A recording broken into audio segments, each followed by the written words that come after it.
What not to do as a mortgage broker. We got into another great mastermind and we found 12 things that should never do as a mortgage broker. Number one, ignore your phone.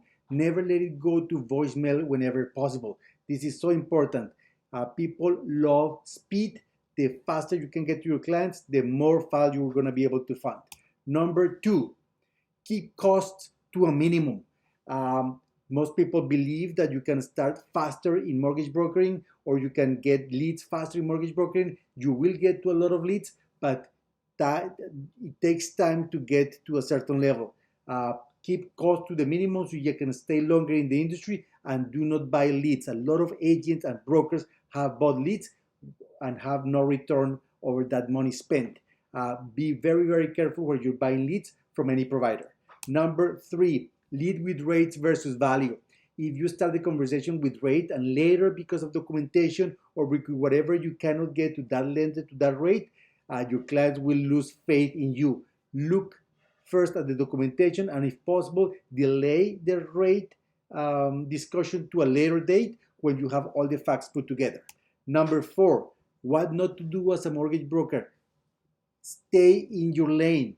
If you have property questions, talk to the real estate agent. If you have financial planning questions, talk to a CFP. If you have tax questions, talk to an accountant. Of course, you can be helpful and you should be helpful, but always tell them that what you're saying is just from your own experience, but they should definitely talk to a professional. If they have legal questions, they have to talk to a lawyer. And of course, the appraisal questions need to be dealt with the appraiser. Never ever receive documents from another party that is not your own client, except of course for the realtor for the property documents, or perhaps the accountant when you receive, let's say, tax returns or notice of assessments or company documents. Number five, do not decide for your clients. Give them options. I know that you most likely have a better solution for your clients and you feel and believe that what you're going to give them is the best solution, but giving options to your clients are best. Three, in my opinion, is the best. When you never know all the details of a financial situation of a person. They may not even want to tell you. So when you give them options, you allow them to make the decision and you defer the liability from you to them. Okay. Number six, automate and delegate whenever possible. The first thing you need to do, of course, is to learn how everything works. Use tools like ChatGPT for everything. Then you should be automating, using templates, using software to automate the thing that you can automate and you don't have to do everything yourself. And later in your career, when you have enough volume, you can hire someone and you can delegate activities. That's the path to greatness. Number seven, do not be a secret agent. Marketing and lead generation is your number one priority. I know you think you are in a financial services or in the financial field. You are on the sales field. This is sales. Lead generation and marketing is your number one priority. You should spend between 2 to 4 hours every day in marketing and lead generation. Number eight, never assume anything. Let the documents speak. Early in my career, I believed what my clients told me. I learned really fast. I still believe them, but I verify. Like Ronald Reagan said, trust but verify. Let the documents speak.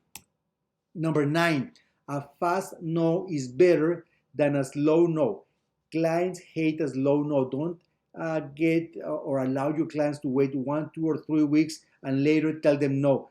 They would hate that because it gives them hope when there is not a possible solution for them. It's better to give them a fast no because that will mean that you know your stuff inside out and you know that you can analyze that deal really fast. Number 10, now, never say no. Always show them how you can turn it around. When you cannot get a file approval, just tell them as presented. We cannot get an approval because X, Y, Z. Most likely the issues are always the same. Income, perhaps the property, perhaps the ratios, perhaps the down payment. So always give them one or two other options on how you can fix or how they can fix those issues so you can bring them the approval that they want. Number 11, Bring issues up front to the underwriters. Make sure that they know that you know what the issues are and how to fix it because you've done some research and you've presented some alternative documentation or some other ways to overcome the issue. But never hide issues from underwriters or lenders. They will find out anyways, and you have lost reputation and you have lost precious time. Bring it up front, deal with them up front, and you will be a pro and you will build a great reputation with the lenders. And number 12, do not be a pro. That means be a pro. Google all your clients, Google their employers, call the letter of employment, keep your reputation high. Okay, if you lose a file because due diligence, most likely you didn't lose that file and you protected yourself. But if you lose a lender or if you lose the trust with your brokerage, you get cut off by a lender, lost the trust with your brokerage, or even on an audit, lose the trust of the regulator, your career is going downhill. If you lose a client, you can always get a new one. Play offensive on the marketing, but also play defensive and make sure you can keep your license and have your license for the long term. 12 tips on what not to do as a mortgage broker. Join us in our next mastermind and get finding tips on how to be a pro in the mortgage industry. All the best.